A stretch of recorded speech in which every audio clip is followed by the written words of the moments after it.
Oui, voilà, un bonsoir à tous et à toutes. On va faire le bilan des premiers matchs des équipes africaines. Pour l'instant, c'est pas très bon, il faut l'avouer. Hein. Défaite du Sénégal, défaite du Cameroun, défaite du Ghana. Même si elle n'a pas démérité ce soir face au Portugal, match nul du Maroc et de la Tunisie, qui pour l'instant sont les seules nations qui nous ramènent des points. Mais dans le contenu, je pense que c'est très bon pour la plupart des équipes parce qu'on voit qu'on tient la dragée haute aux équipes européennes. Mais après, dans la finalité, voilà, dans les phases de transition et dans la décision finale, celle qui vous permet de gagner des matchs, c'est marquer des buts.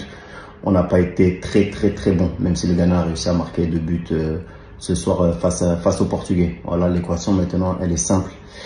Pour parler du Sénégal, demain, gros match face au Qatar. Qatar qui est le pays organisateur et qui a perdu son premier match face à l'Équateur.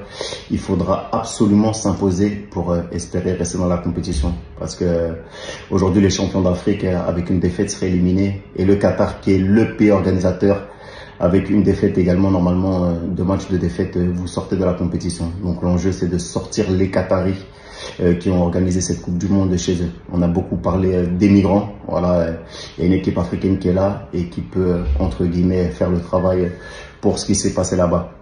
Il y a beaucoup de positionnements politiques, notamment sur cette compétition avec le brassard qu'ont voulu porter les Allemands. Mais je pense que, comme l'a dit le président de la FIFA, Gianni Infantino, ce n'est pas le lieu ni l'endroit pour amener des messages politiques.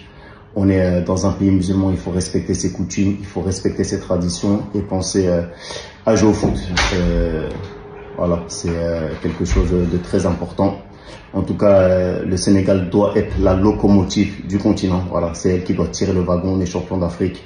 On est c'est la nation qui doit ramener la première victoire. Et demain, l'opportunité est très belle face au Qatar. Ça va pas être facile, mais je pense que la bande à Sadio Mané, qui n'a pas son numéro 10 fétiche, est capable et doit le faire pour nous mettre en confiance les uns et les autres. Voilà. On n'est pas défaitistes, on sait que c'est compliqué.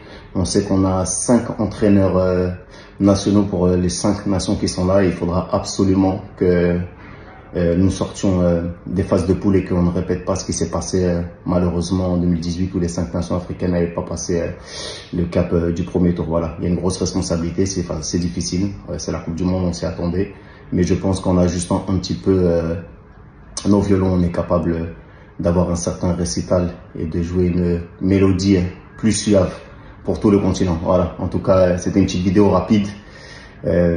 J'ai dit moi précédemment que le Sénégal n'en sort pas au premier tour et le Sénégal n'en sortira pas au premier tour, Inch'Allah. Voilà.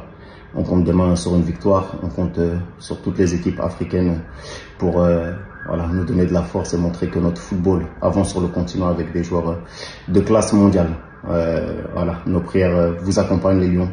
On compte sur vous et demain la victoire au Qatar. On les élimine de leur mondial. Allez, force.